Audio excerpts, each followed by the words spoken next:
Hi, welcome. Today I have an awesome fiction author, Julie Spencer. Hi, Trina. How are you? Great. Or It's so Julie good to L. finally meet you. I know we've been chatting for, I don't know, months and months, and I haven't been with you in person via podcast. Good chat. Yeah. Well, it would be difficult unless you want to come to Michigan. So Yeah. I'm in Michigan. So if you do a lot of traveling and travel blogs, so you can just come and visit me in Michigan. I'm pretty sure you don't want to come to Vegas because we're still in triple-digit weather. No, thank you. I'm in a sweater, so. I know. I'm looking at you like, wow, I'm like burning up and I have air conditioning coming in on me. Anyway, Julie, in case you don't know, Julie is a very prolific, amazing author. In fact, you just pumped out another book yesterday, right? Yeah, I did. I did the third book in my my sports young adult fiction. It's called All's Fair in Love and Sports is the name of the series. And the book that I did yesterday is called Pass Me the Ball, and it is a football book. I was really desperate to get it out in time for football season. Wow. And I'm glad I know there's actually a JV football game going on downtown here in Shepherd where I live, and I can hear it. Hopefully it won't disturb our conversation. That I could hear the national anthem a little while ago, and I'm like, yay, I got my book out in time for football season. No, but I have one that's running and one that is basketball that are also in my fiction series. So this will be the third one in my fiction series. So, okay, so everybody pay attention to her gigantic stack of books. Tell us, how many books do you have? That's a good question. So the one that I just published is the third in this series. So we've got Running to You, and then Meet Me at Half Court. And that one was number one in its category for about 55 days. And I think it's currently at number 2. So that one's doing really well. Wow. So yeah, my sports fiction does really well. And yesterday, I published the third one in that, and that is it's called Pass Me the Ball.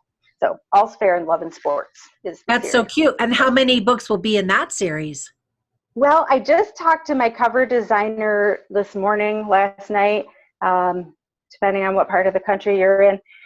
I've got 2 more that I've just commissioned to have covers designed for, and one will be a cheerleading story with a male cheerleader who falls in love with one of his female cheerleaders partners, and then one that is a baseball series or baseball book in that same series. And actually that will be the first one that is a continuation of another story, because there was one of the characters in the football story that the readers just fell in love with, and he gets his own story because he's a baseball player in addition to a football player.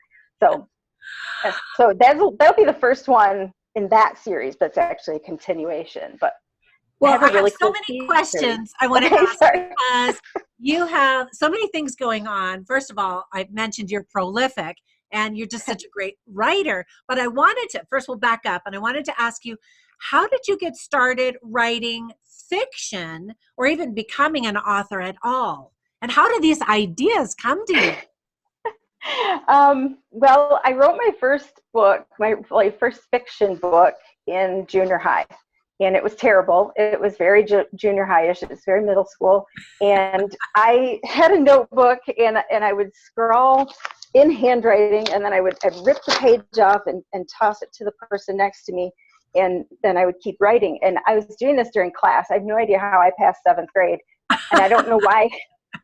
I don't know why the teachers didn't put a stop to it, because it was one of those things that I was writing all the time. And when I'm writing, I'm like writing. I'm very focused on writing. And I have this brain that I'm either writing or I'm not writing. And when I'm writing, I'm 24/7. I don't sleep very much when I'm in my writing stage.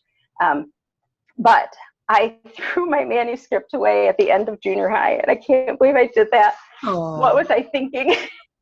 What I would give to have that manuscript back again. But when you're in the zone, how long does it take you to actually pump out a book? Well, that's interesting because usually it's a couple weeks to a month. Wow. But The Cove, my first fiction novel that I published, and this is an adult, like Christian women's fiction. This is not in the YA category. It's more of a love story, kind of comparable to like Nicholas Sparks. I don't know, but like with a Christian theme and way more kissing. So, I have some very romantic stories. So that's kind of the fun thing about my adult novels compared to my young adult, is there's a lot more kissing. So clean, but what we would refer to as closed door relationships, the relationships, the on-screen relationship stops at the bedroom door. But, we all, those of us who've been married, we know what happens on the other side of the bedroom door. We don't need to describe it. So, right. And I appreciate that, actually. I think subtlety is much more powerful than just throwing it all in somebody's face. So how do you think of all these romantic stories and the notion that you have going on? I don't know. I guess I have a very romantic husband. Really? I mean, yes, he is a very romantic man, but I don't know. This one came out of a dream. My Luxton Peak story also kind of came from a dream. I get a lot of influence from music, and my Luxton Peak series is my big series. It's like 6 books. Look at how thick that is. Yeah, this is what I call the complete collection, but it actually is made up of a bunch of little stories. So there's what originally was Luxton Peak was 3 books. It was 1 book. And my critique partner said, Julie, that's not 1 book, that's 3 stories. So I split it into 3 stories and published it as book 1, book 2, and book 3. Well, then while I was writing this, I realized that Ian Taylor is my main character. And he had a story long before he formed this rock band. So then I wrote Luxton Peak, the early years, which is the prequel. And then I wrote a short story that is actually in the Unspoken Words anthology called Silence from Nashville. Unspoken Words is the theme of the anthology from LDS Beta Readers. Fantastic book. But anyway, when I wrote that little short story, and then I ended up writing Luxton Peak London Bridges, which is like a bridge story between book 2 and book 3. There's this whole section of time in book 2 where 2 of the main characters are in Michigan and 2 of them are in London. And so the reader of book 2 has no idea what's going on with the other 2 in London. And so that is the story of what happened in London. And beautiful Vanessa actually changed the course of the whole story, because she is the one who told the band members, you need to come to Nashville and meet this guy. And Nathaniel is the guy that they meet in Nashville. And he becomes a very central figure in the 3rd book and becomes a part of their rock band. So with all of these locations, have you traveled to London, obviously Michigan, Nashville? No, not at all. Well, I've now traveled to Nashville, but at the time I wrote that, no, I haven't. I use Google Maps. Google Maps is probably my favorite research tool of anything, because you can get right down to the city level. You can click on like the restaurants, like the reviews for the restaurants, and find what their most popular dish, like, oh my gosh, you've got to try the lentil soup. It is so good. So how would I know that? No, I wouldn't unless I go there. Well, so now I go there through Google Maps. And that's how I have gone to London and to Nashville. And there's a whole section in the Cove where they go to, oh my gosh, I'm blanking. It's in Kentucky, and it's the Natural Bridge State Park in Kentucky. I'd never been there, and I zoomed around on the Google Maps and found all kinds of information, and it's in the book. And we went there a couple of years ago on a family vacation, and I nailed it. It was just perfect. I mean, amazing. On the flip side, there's another one of my books that I did not nail it, like to the point where I need to rewrite the book. Running to You. I put the location as the Leelanau Peninsula in northern lower Michigan. And I went there, and my cat behind me, yes, this is my grand kitten, Salem. She likes to climb on the kitchen table, which is why we have to change the dining room table what's it called, tablecloth frequently. Anyway, so I went to the Leelanau Peninsula and found that it was very rocky sand. It was not like a sandy, soft sand beach where you could walk on it. It was very rocky. And what I thought on Google Maps was a flat surface was actually like a mountain, basically. So in order for me to get from one end of the island to the other, it's not island, it's a peninsula. But in order for me to get to one side or the other, you'd have to go over this big hill. So my characters can't just run across this location. So if I hadn't gone there, I would have messed that up. So then I was talking to my dad, and he said, oh, well, you should move the setting to Petoskey, Michigan. It's beautiful. There's sandy beaches there. It's gorgeous. I'm like, okay, so I did that. Oh my gosh, we went there on a family vacation a couple of weeks ago and found that it is nothing like what I wrote about in the book at all. Like the, what's it called? There's a lighthouse that actually like have the runners go to the lighthouse, and in the real, like it's not actually in the town of Petoskey, it's to the north end of the little Tawas Bay. You can't even get to the lighthouse because it's part of this like yacht club. Like you would have to be a member of this country club in order to even go to the lighthouse. And like the streets that I named in the book are private drives that you can't get to unless you're a member of this community. I'm like, oh my gosh, I cannot believe I just did that. I'm going to have to rewrite the whole book. That's so funny. So why do you pick places you haven't been versus places you have been? Well, I don't know, because, you know, I live in central Michigan. We are surrounded by farm fields, and that's all fine and good if you're, you know, if you're a farmer, which I'm not personally a farmer. We have a great big garden on the back of our property, but I work with a lot of farmers through my job at the Conservation District. We are surrounded by farmers. It's an incredibly beautiful country, but to make a good novel, you need a lake. I mean, you just have to have a lake. And Michigan has like the Persian Gulf of fresh water. We have more fresh water than anywhere in the world. And we have lakes. There's a kind of a running joke, and I don't think it's a real joke. Like you cannot walk a mile in any direction without stepping in water of some sort, whether it's a pond or a stream or a river or lake. There's water everywhere in Michigan. Within a mile of you, there's water. So I think that everything should have a lake, and there's just nothing more romantic than sitting at a campfire, bonfire, looking out over a lake and roasting marshmallows together. And, you know, it's just a very romantic setting. So if you're going to write romance, you have to have a lake.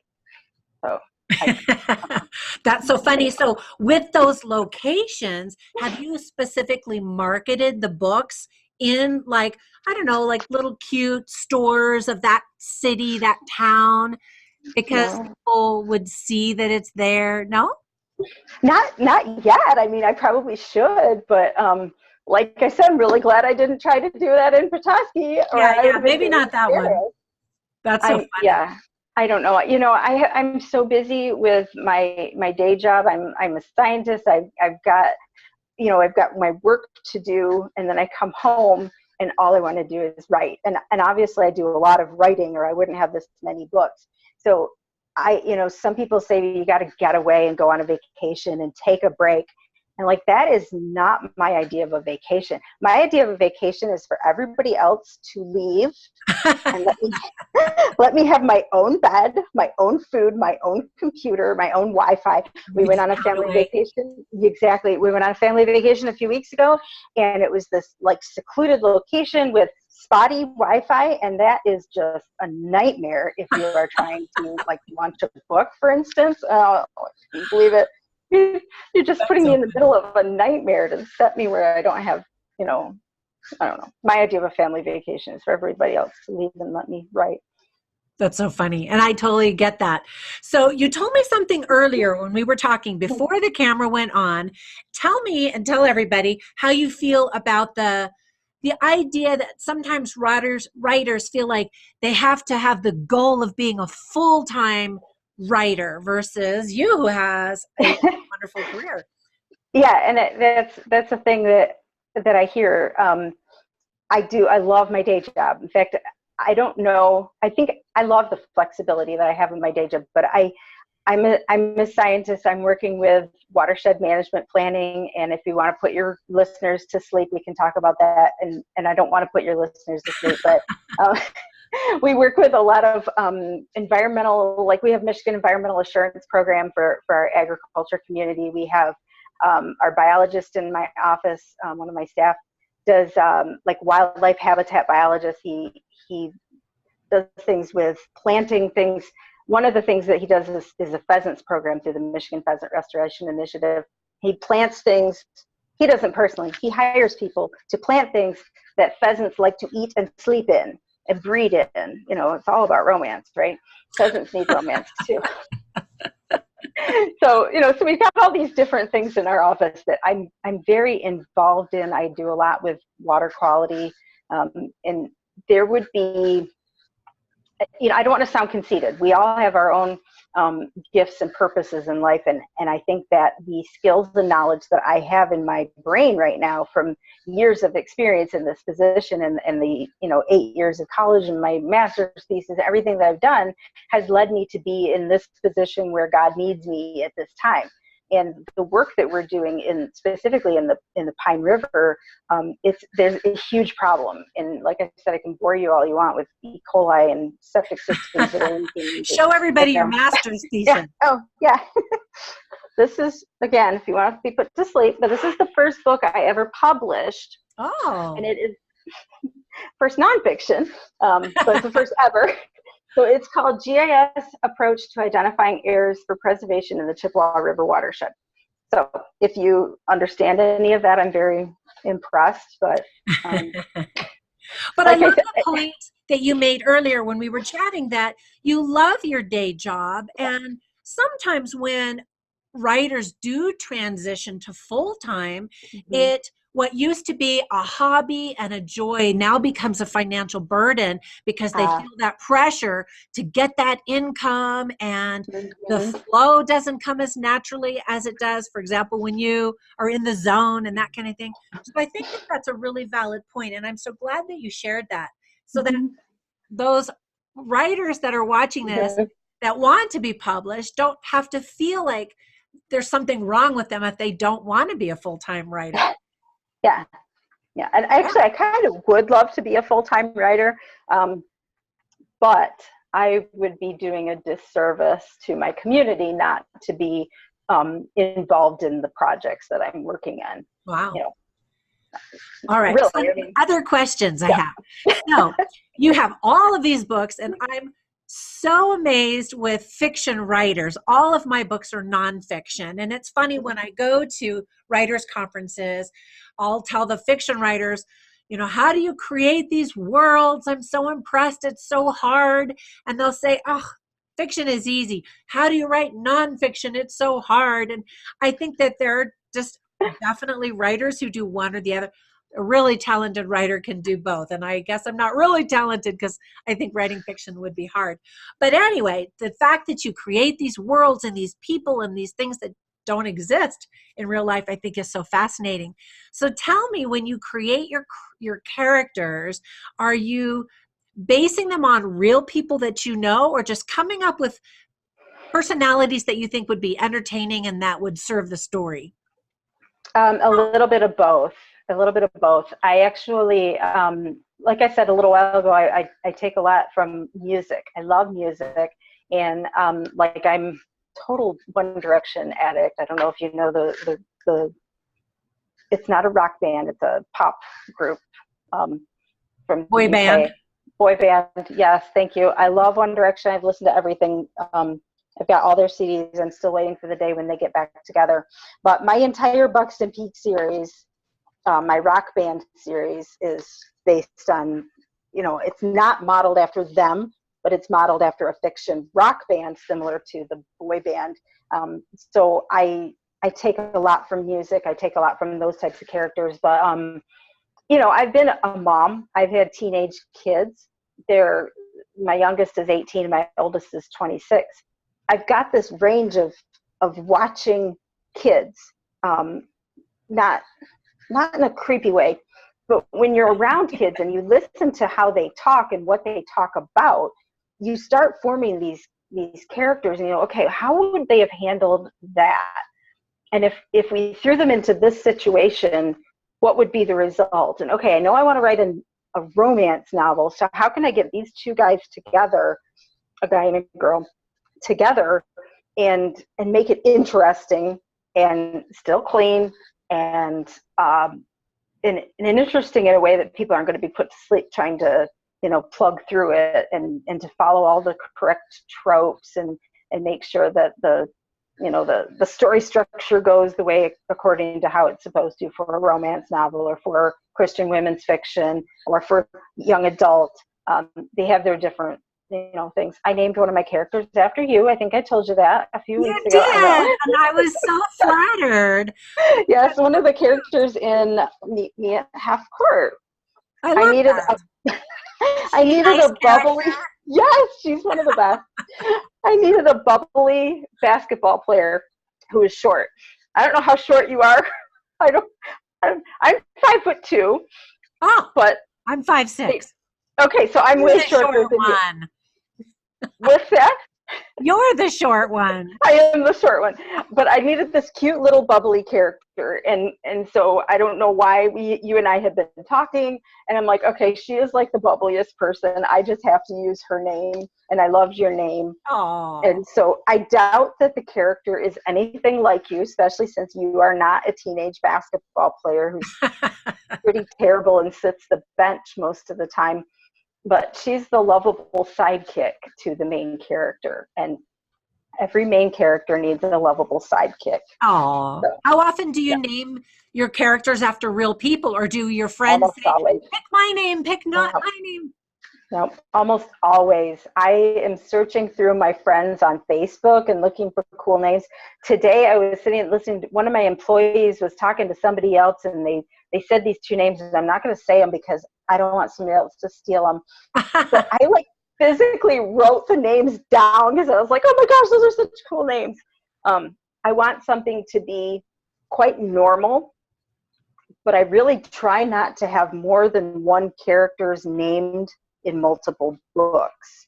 And that's tough to do because there aren't that many people. Plus, I really want to make sure that none of my characters are named too similarly to someone in real life who has that exact personality, especially if it's in a negative light. Like if I had an arch enemy from high school, and I actually don't, I can't think of anybody, but I'll use my best friend from high school as an example, Amy. Amy, if I had this huge argument with Amy, and for the next 20 years we hated each other, and I created a character in one of my young adult novels that was this really witchy girl named Amy, and she had the same brown hair and the same build and the same personality, that's like really not very nice. Oh, my 20-year-old son just came through. So anyway, do you keep a spreadsheet to keep track of all the names and the personalities? In some of my books, I do. The Luxton Peak series a little bit, although I know my characters so well in Luxton Peak that I don't need to that much. But this one, my Love Letters series, okay? So this is a bachelorette type of thing. And the second book in the series is a bachelor, and the third book is another bachelorette. So the girl and 20 guys.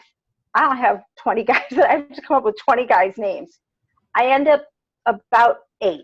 Because you don't really need 20 characters. You just need to focus on the ones. But basically what she is she's in a reality show called Love Letters. So that's why it's the Love Letters series. So she is supposed to have, the guys are supposed to write her a love letter explaining why they think that they should stay on the show and get to know her. And so she's supposed to write a love letter back to the guys that she wants to keep around. So the lovable sidekick in this book, the second guy that's like the guy she doesn't choose, but not a love interest, the lovable character who's the best friend of the guy she does choose is the main character in the next book, which is really cool. So, and that one just came out. I don't even have a physical copy of it because it's so new. Wow. So Hi. does your My husband, son, CJ. hey, does your husband feel immense pressure to be ultra uber romantic because you're, No, no? just the opposite. Just the opposite. Yeah, because it's taking the pressure off of him. I'm getting my escapism through my stories, and he doesn't have to be this perfect romantic guy because I'm already getting my romance through my stories. You're like, He yeah, actually, don't hurt yourself. yeah, exactly. In fact, it's funny because he knows that I do not like flowers. I do not like jewelry. Um, I I'm really easy to get like I the best thing we do together is like watch football. We love football. Wow. We don't have that much in common, actually. It's kind of funny. I sometimes joke that we have just enough in common to stay married, and we have the really, really important things in common, like our belief in God and our commitment to the church and to our church. We're members of the Church of Jesus Christ of Latter-day Saints. So our common And your commitment. kids. And our kids. Well, yes, of course, You our got your kids. kids But you in know what? common. Okay, that's an interesting thing though, because our kids grow up, and we're about to be empty nesters. In about 2 weeks, our son is going to go away to Idaho to go to BYU, Idaho, and then we will officially be empty nesters. We have to have a strong enough relationship between the two of us that it's not, dependent on our children. And I think actually some people rely too much on their relationship with their children, and then once their children, move away, like, okay, I barely know my spouse because we've spent so much time just being mom and dad. Yeah. And it's really important to be husband and wife and remember that. And I think we're going to have fun being empty nesters. It all must feel like being newlyweds.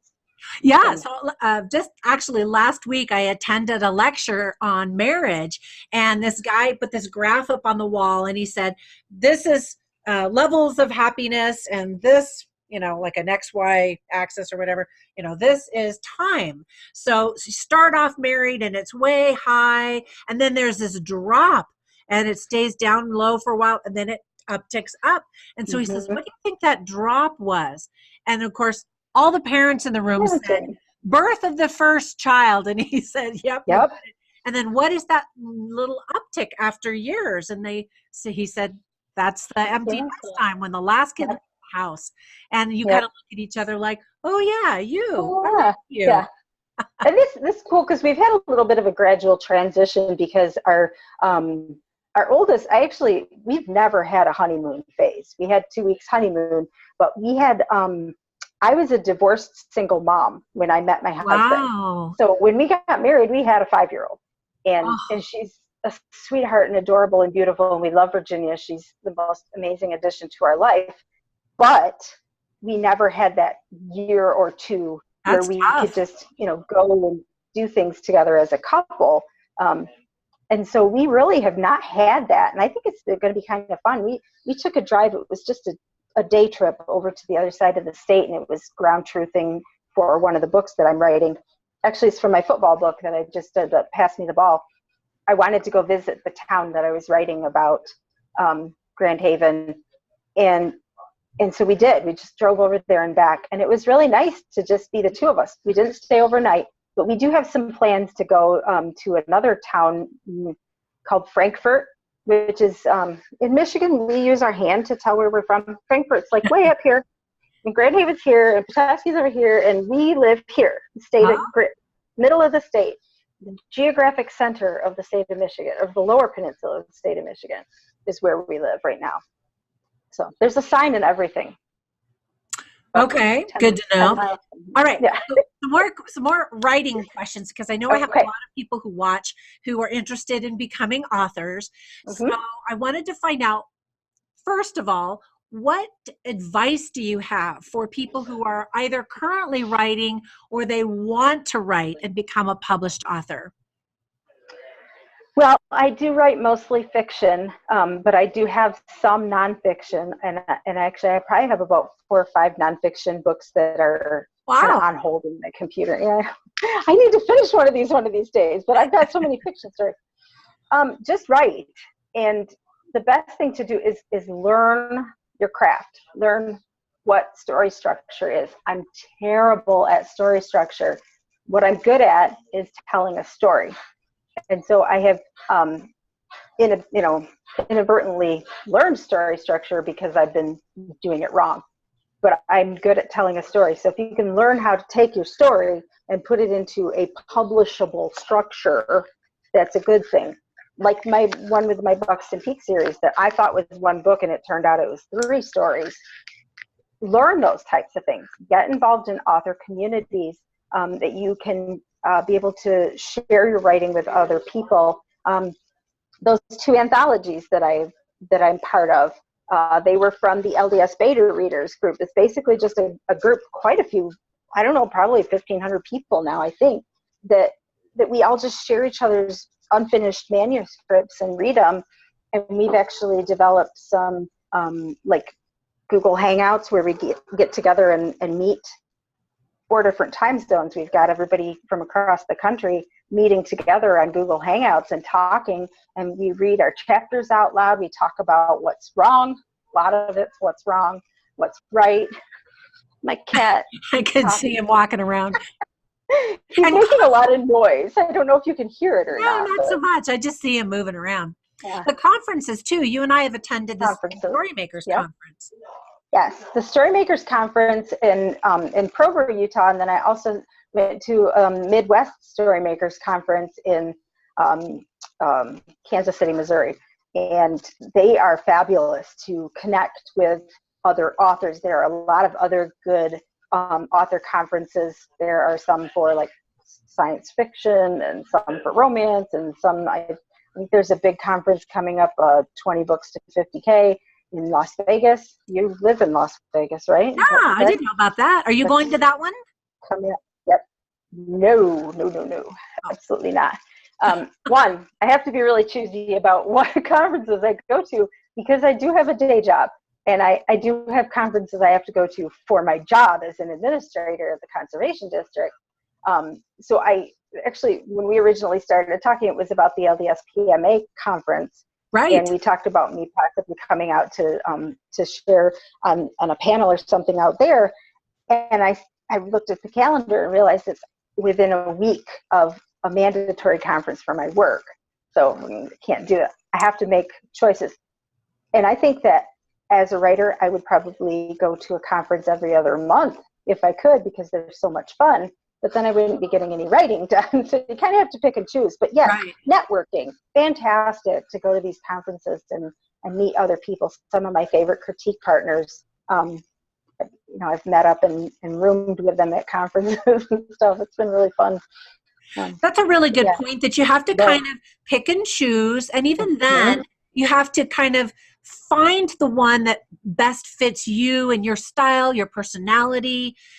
Because I've actually been a member of Storymakers for 15 years, I think. And in the beginning, it kind of was fiction, nonfiction, and now it really weighs heavier towards fiction. And of course, I'm all nonfiction. So I found LDS LDS MA, which is, it not only does it have fiction and nonfiction, but it also has musicians and editors and publishers and filmmakers. And and I think I would love, and that's what I really going to make it a goal in the next year or two to come to that conference. I'm just going to have to fandangle some things and make sure that I can make it work in my day job life, because I can't overlap, and I have to make sure that I have all my ducks in a row back at my office before I abandon them, and make sure my administrative assistant knows what she's expected to do while I'm gone and run the office. And I feel bad for her when I do that to her, but you got to make choices. I know, right? But I'm coming to that.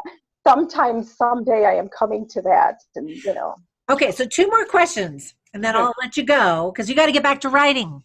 I know, right? I'm launching a book today. Or I know you're busy. I just can't believe. Actually, I just thought of another question I wanted to ask you. Traditional publishing versus self-publishing. Your thoughts? Well, I don't consider myself self-published. I consider myself independently published. And I really don't consider it independent compared to traditional. I just consider myself an author. I'm an author. It really doesn't matter what platform I put my book out on. Currently, I am published through Amazon. I do have a couple of books that are available worldwide. Sometimes we would refer to that as going wide.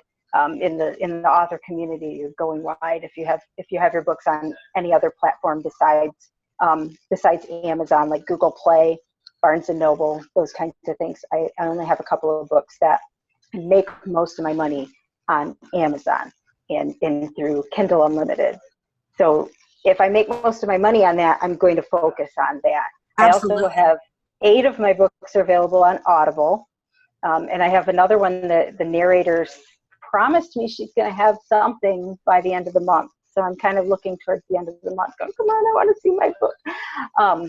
And so audiobook is huge. I love my audiobooks. I love my narrators.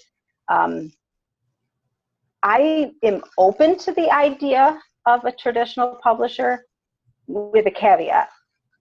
I have some different styles of writing, and I kind of am a little bit of a control freak, which is probably why I'm an administrator and not an administrative assistant, because I am a little bit of a top down. I want my hands in everything, and to give away that control to a publisher. Ooh. Plus, I just don't have time to wait 1.5 years to get a rejection letter. So when the traditional publishing world is ready to pick up the pace and actually move at the same rate as the non-traditionally independently published authors, then we might have a different conversation. But if I'm going to submit my book to a publishing company, and I know that if I upload it to Amazon tomorrow and I can make hundreds of dollars by the end of the week, or I could submit it to a publishing company and 6 months from now they can say, oh, well, we looked through it, it's in the slush pile, and we'll get back with you in another 6 months. This actually did happen to me. I don't even know if the company is still in business, so I'm not going to name names anyway. But after 6 months, they said, oh, yeah, we've gotten through like a couple chapters and we really like it and we'll get back to you. 6 months later, I contacted them again and they're like, oh, yeah, we were going to do that. And okay, we'll read it. And I'm like, well, you need to get past chapter 10, I think it is. And then talk to me, because chapter 10 is when it's a little bit questionable. Like I said, all of my books are closed door, but there is in the Cove, there is an appropriate relationship between 2 Christian people, and that's a no-no. So I told them, you need to read that chapter before you say yes or no. And they did say no after reading that chapter, and I knew that. So it's a great book. People love the story. If I had said, okay, well, the publisher doesn't want it, it's not good enough. So I set it aside and I never put that out on Amazon for other people to read. Meanwhile, now it's got 36 reviews with, almost a 4.5 star rating, and people love this story. I have people that will, email me or tell me. I had a girl at a football game, this lady who I barely knew. She was like, oh, Julie, oh my gosh, I love your story, The Cove, it's so good. I'm okay, thank you. That was really fun to have somebody say that. I love hearing from my readers and having people tell me that they love my stories. If I wait 1.5 years for somebody to tell me, I'm sorry, that's not what we're looking for, again, I'm doing a disservice to my readers. Right. They want to read my stories. So I'm going to publish my stories. Yeah. Well, no, you make some excellent points. And I know a lot of authors who feel the exact same way, and they're valid points for sure. So you mentioned you're on Audible and you mentioned your narrators. How did you choose not to narrate them yourself versus getting a narrator? I don't have the skill for that. I don't have the recording equipment for that. It's kind of like I don't cut my own hair or change the oil in my car. I hire the professionals for that. Yeah. And I am not going to try to do a job. I can't go into a hospital and pretend to be a doctor. And seriously, to try to narrate an audiobook, it's the equivalent of the professional position to be able to do those sorts of jobs. And that is their job. They're good at it. My narrators, especially the guy who did my Luxton Peak series, over a 5-book series with like 4 guys from UK and a couple of girls from Michigan, another guy from Michigan, several people from Nashville. He got all the voices distinctly different. Oh, that's good. Over a 5-book series. How? I don't understand it. I mean, I've got some of my characters. Yeah, some of my characters are black. Some of them are white. Some of them are from the UK. Some of them from Nashville, Michigan. He had the dialects all down. It's just amazing. Well, I think that's another really good point, is that you don't have to do it all. You don't have to be a full-time author. You don't have to do it all. But one thing I think you do really, really well, and actually you might even have a team that does this for you, but you're really great at pumping out a customer newsletter every week. Do you do that, or do you have a team that does that for you? No, I actually do it myself. I've tried several times to hire an assistant, and I've had so many people. I've had like at least 5 people that have stopped being an assistant because they didn't get it. They didn't understand. It was too technical for them. I'm like, I'm not that smart. The things that I'm doing are not that difficult, but maybe I'm smarter than I think I am. I don't know. But my newsletter is I think it's kind of basic, but then when I look at some other people's, I guess it's a little bit more advanced than I realized. And I love sharing my work. I have this really cool feature on my website, which is authorjuliespencer.com. If you go to my authorjuliespencer.com website, there's a feature called Chapter a Day. And if you click on that, you've got all these different books that you can choose from. And what I do is I put out a chapter of my work in progress every single day on my blog. Wow. It's really hard. It's trained me to write really fast. But so if they go to that chapter a day, then they are following along with my books as I'm writing them. And so I don't know if you can hear that my clock is binging. I can hear something, yeah. I'm sorry. It's not even like, okay, it's 9 o'clock here in Michigan, so it binged a lot of time. Anyway, so I have a lot of my readers who will email me and say, oh my gosh, Julie, there's a typo in the 3rd paragraph down, on chapter 3, and I'll go and fix it. Or people say, Julie, a teenage boy would never say that. Taffeta, I used the word taffeta. The teenage boy referred to this girl's homecoming dresses. It's, a beautiful swish of taffeta, and people are like, Julie, a teenage boy's not going to know what taffeta is. Right. And so I tested it. I said to my husband, do you know what taffeta is? And he's like, what's taffeta? I'm like, okay, taking it out. My husband doesn't even know what taffeta is. That's good. So it's like the readers are very involved in my stories because they're reading it on a day-to-day basis. Yes. Well, and I've had people criticize me for like giving my work away. And I'm like, well, how many author review copies do you give away? A lot of people give away 50, 60, what they call ARCs, author review copies, or advanced review copies. And they give them away to their readers for free. And how is that any different than me giving away a chapter a day? I pull them back off as soon as the book goes live. Like yesterday morning, I believe it was, my book, the Pass Me the Ball, went live. And so I started pulling all the chapters back off of there.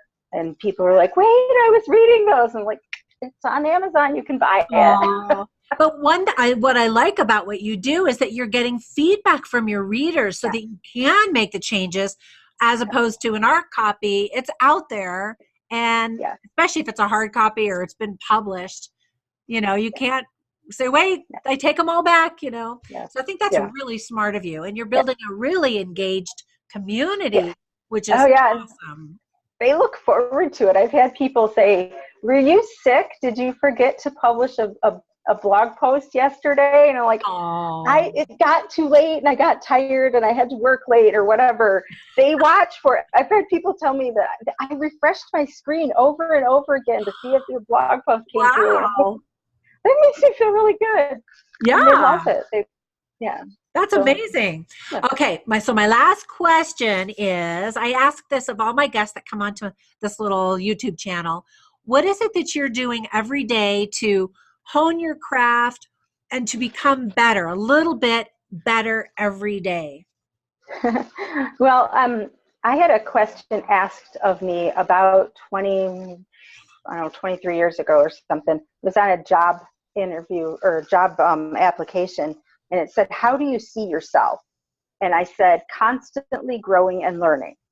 So how do you see yourself constantly growing and learning?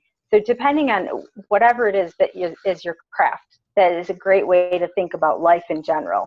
If you are constantly growing and learning every day, whatever it is you're trying to learn, then you're improving just a little bit more.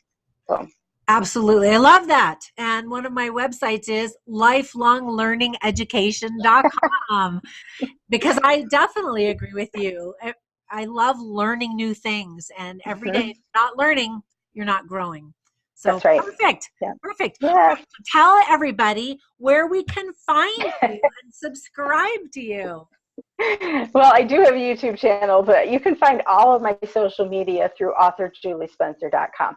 I was fortunate enough to get that domain name, my name, which is great. So author Julie Spencer, all one word, .com. But on Amazon, my books are actually under, I don't call it a pen name, but they do all have the L in there. Author Julie L. Spencer is my pen name on Amazon. There is another Julie Spencer. I think she's got like one book published, but I'm Julie L. Spencer. Oh. So if you find me on Amazon, that's me. And I've got probably about 18 items for purchase. Some of them are science journals, but most of them are fiction. So wow. And of my fiction novels, 8 of them have audiobooks. So. Wow, that's awesome. Well, thank you so much for spending some time with us and teaching us a little bit about what you do to give us ideas for what we might want to do. I'm still pretty hardcore nonfiction, but I would love someday to write fiction. So I'll have to come to you and you could teach me how to put a story together because I'm not good at that at all. Anyway, thank you again so much. Thank you. Okay, thanks, Trina. Bye. Bye.